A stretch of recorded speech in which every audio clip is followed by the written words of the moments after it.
Pakistan cricket বোর্ডকে একহাত নিয়েছেন দেশটির সাবেক কোচ ও সাবেক team director Mickey Arthur. Coach হিসেবে গ্যারি কার্স্টেন ও জেসন গিলেস্পিকে তারা অবমূল্যায়ন করেছে বলে মনে করছেন তিনি। তার মতে, অভ্যন্তরীণ দ্বন্দ্ব পাকিস্তান ক্রিকেটের উন্নতিকে বাধাগ্রস্ত করছে। ঘরের মাঠে চ্যাম্পিয়ন্স ট্রফির গ্রুপ পর্ব থেকে বিদায় নেওয়ার পর থেকে পাকিস্তানের ক্রিকেটার থেকে শুরু করে অন্তর্বর্তীকালীন প্রধান কোচ আকিব জাভেদ ও নির্বাচকরা সমালোচনায় বিদ্ধ হচ্ছেন। প্রথম 2 ম্যাচে হেরে টুর্নামেন্টটি থেকে বিদায় নেওয়ার পর আকিব বলেন, 2.5 বছরে আমরা 16 জন কোচ এবং 26 জন নির্বাচক পরিবর্তন করেছি।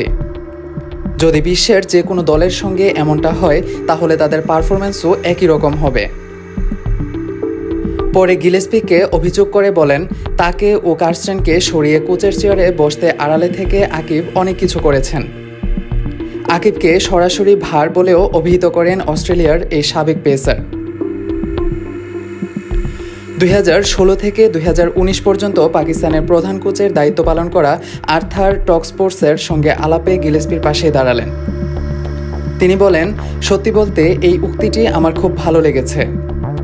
জেসন গিলেস্পি অসাধারণ একজন কোচ, চমৎকার মানুষ। পাকিস্তান ক্রিকেট কেবল নিজেদের পায়ে কুড়াল মারছে। এটা তাদের সবচেয়ে খারাপ শত্রু। অনেক ভালো খেলোয়াড় আছে, তাদের এখন সম্পদ আছে, অনেক তরুণ প্রতিভা আছে, তাদের সামর্থ্য আছে, তবু এখনও এতটা বিশৃঙ্খল। সত্যি হতাশাজনক ব্যাপার। যখন তারা গিলেস্পি ও কার্স্টেনকে চুক্তিবদ্ধ করলো, ভাবলাম তারা ঠিক পথে আছে। তাদের সত্যি ভালো কয়েকজন খেলোয়াড় ছিল, কারণ শেষ পর্যন্ত খেলোয়াড়েরাই হারে। গত বছরের এপ্রিলে 2 বছরের চুক্তিতে গিলেস্পিকে টেস্ট দলের কোচ হিসেবে নিয়োগ দিয়েছিল পিসিবি। কিন্তু দলের অধারাবাহিক পারফরম্যান্স এবং অভ্যন্তরীণ চ্যালেঞ্জের মুখে 8 মাসও টিকতে পারেননি তিনি।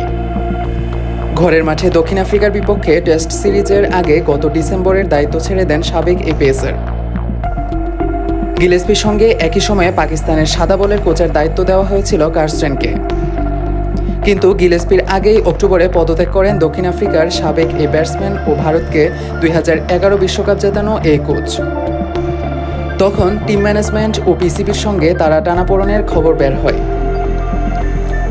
তাদের বিদায়ের পর দেশের সাবেক পেসার আকিবকে অন্তর্বর্তীকালীন কোচ হিসেবে নিয়োগ দেয় পিসিবি। গত 1.5 বছরে পাকিস্তানের অধিনায়কও বদলেছে কয়েক দফায়।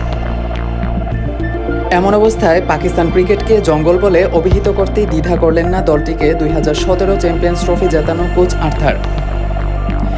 আর্থার বলেন, তাদের ভালো কয়েকজন কোচ ছিল যারা তাদের এগিয়ে নিয়ে যেতে পারত, কিন্তু তারপর পাকিস্তানে যে বিষয়টি কাজ করে তা কেবল অবমূল্যায়ন করে।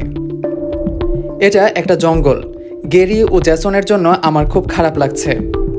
আমার মনে সন্দেহ নেই যে তাদের অবমূল্যায়ন করা হয়েছে। এটা খেলোয়াড়দের এবং চূড়ান্তভাবে পাকিস্তান ক্রিকেটের জন্য ক্ষতি।